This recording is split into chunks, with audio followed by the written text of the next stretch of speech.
A new console launch, a new launch title. Hey everyone, it's Ray from PS Nation, and I'm going to be reviewing Miles Morales on PlayStation 5.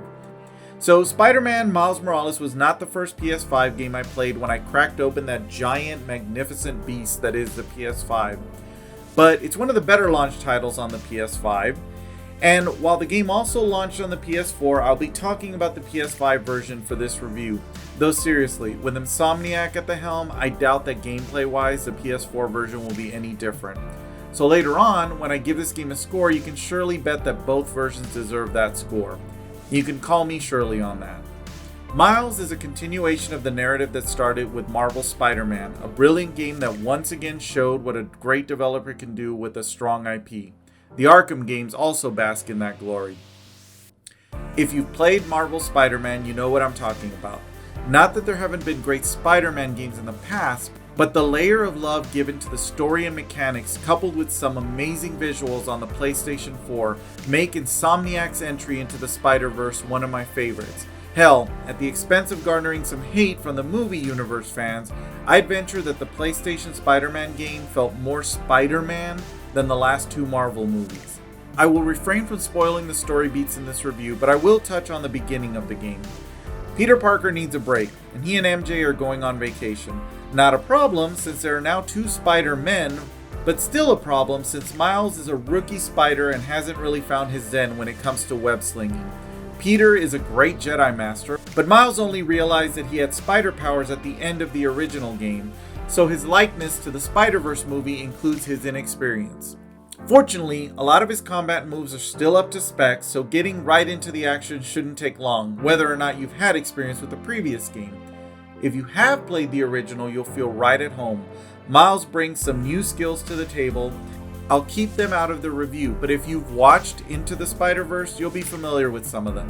Much like its predecessor, Miles Morales gives you the option to unlock multiple Spidey suits and gadgets to aid you in combat, some of them introducing some new mechanics, though for the most part, everything seemed familiar. This game is a little on the short side. There are quite a few side missions and items to find, and I actually found some of these quests a bit more engaging than the ones in the original game. They felt more friendly neighborhoody, if you take my meaning. I mentioned earlier that I played Miles on the PS5. All of the footage captured on here is from the PS5, but come on guys, we know Insomniac. Even though we have an array of ray tracing on the PS5, the likelihood is that the PlayStation 4 version of this game still looks phenomenal. And it's not just the ray tracing that makes Miles Morales stand out so beautifully. One of the first suits that's unlocked in the game is the Into the Spider-Verse suit from the freaking awesome animated movie.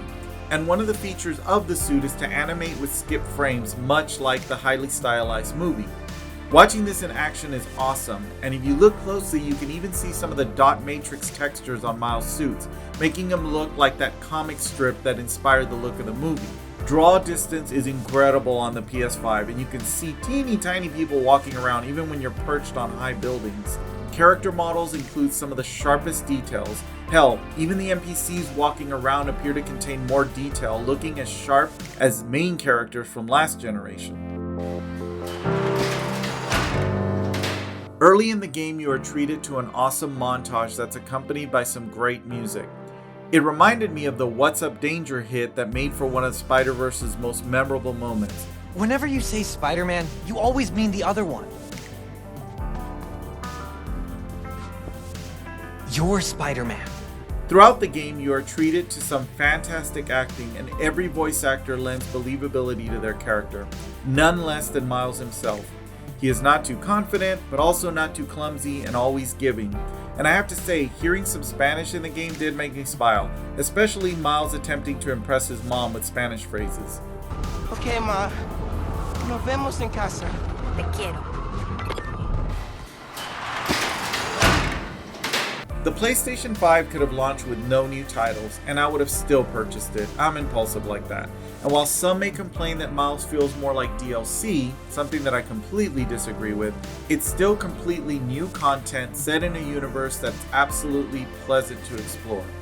Its visuals only scratch the surface of what next gen holds, and yet still manage to wow. And I'm not even talking about the ray tracing.